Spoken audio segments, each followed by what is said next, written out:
Bagay ako, pag-ibagong sports sa papakusukin ko ba? Panoorin natin dito na lang sa Kaya Mo Ba To? Basta pare tayo next week. Sige na lang, Pakusiro. O sige, Pakusiro. Pare, namain mo to! Hindi naman eh. Ba't ako? Hindi ka noon. Alam mo mga tambay, hindi pati ako ang nabriyan sa akin. At yung ikay tambay, na nandito ngayon sa isang bonggang birthday nila Pizza at nila Tita Irene. At muli na naman ako mga hapon. Kaya sumahay na kapunta natin sila sa lamig ko. Kaya mo ba to?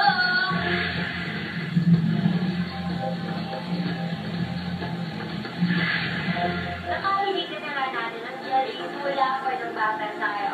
At ito kaya sa aking jelly face challenge na hinihiligan pa rin natin kaya magkakaroon na naman tayo ng mga couple players na magpapaunahan umikot sa finish line na hindi ginahawakan ng jelly. Kaya dapat nila itong idikit sa kanilang mga face. At syempre ang couple na may pinakamaraming nais ilagay na jelly sa basket sa loob ng isang minuto ang siyang bonggang winner. Kaya let's go!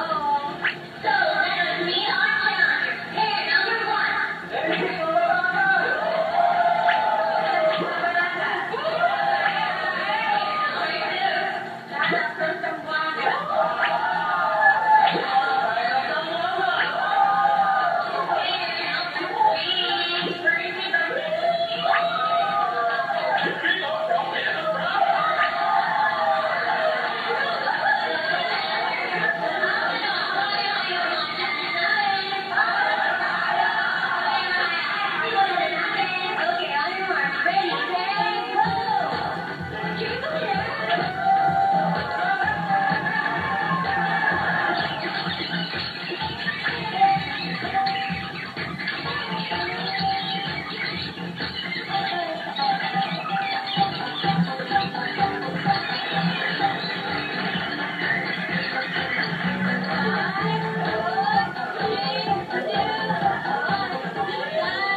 Binabati ko namin ng Bella sa Amerikano family sa Pilipinas.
Hindi ko rin, hindi ko nasot yung jelly. Taga sa